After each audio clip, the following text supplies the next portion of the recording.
વિશ્વાસ એ વિષમ પર રહેલો છે. વિશ્વાસ ન હોય તો ભગવાને મળતો નથી. નરસિંહ મહેતાને વિશ્વાસ ન રહ્યો તો 56 કરોડનું મવેરું કોણ ભરત? અરે મીરાબાઈને વિશ્વાસ ન રહ્યો તો ઝેરના કટોરા મારો પ્રભુ અમૃત કઈ રીતે બનાવત? પ્રહલાદને વિશ્વાસ ન રહ્યો તો થોભલામાં નરસિંહ અવતાર કઈ રીતે પ્રગટ થોત? પોંડવોને તો વિશ્વાસ ન રહ્યો હોત તો લાક્ષાગ્રહમાં બચાવવા માટે ક્યાંથી આવત? ભેળો તો હતો જ, પણ તોય એમ તો ખબર હતી કે બળી જશે, પહેલેથી વ્યવસ્થા કરી રાખી હતી એને. પણ સહદેવજીને કૃષ્ણને બેને વચન થયેલું હતું. સહદેવને ખબર પડતી હતી બધી, આગમ ઉઠતું હતું, પણ કૃષ્ણે કીધું કે તમારે કોઈ દાડો કીધા વગર કહેવાનું નહીં. વસને બંધાઈ ગયા અને લાક્ષાગ્રહ એટલે લાખનો મહેલ બનાવ્યો હતો. પેલા બાઈને ખબર છે ગરડી માતાઓ દીકરીઓને પેલી લાખના ઢોઈલા પહેરતી બાઈઓ, એ લાખનો મહેલ બનાવ્યો હતો. હવે એ તો તરત હળગી જાય જેમ પેટ્રોલ હળગે એમ. એવો મહેલ બનાવીને મોય ઝેરના લાડુ બનાવીને પોંડવોને જમવા બેહાડ્યા. અને ઝેરના લાડુ જમવાની તૈયારી કરી.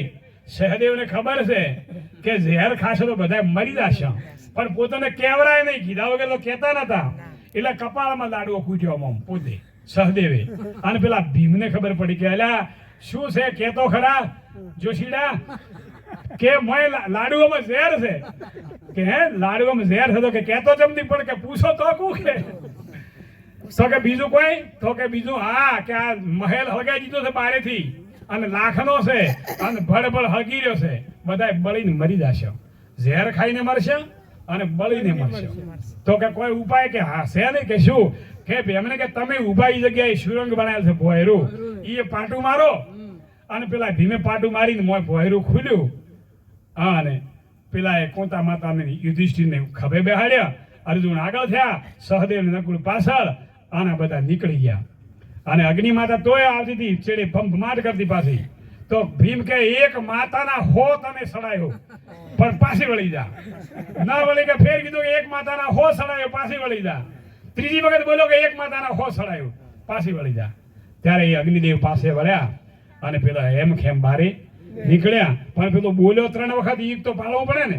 આ તો જીસકે બોલે બંધ નહીં મરમ નહીં મન મોય, ઉસકા સંગ કબૂ ન કીજીએ છોડ ચલે વન મોય.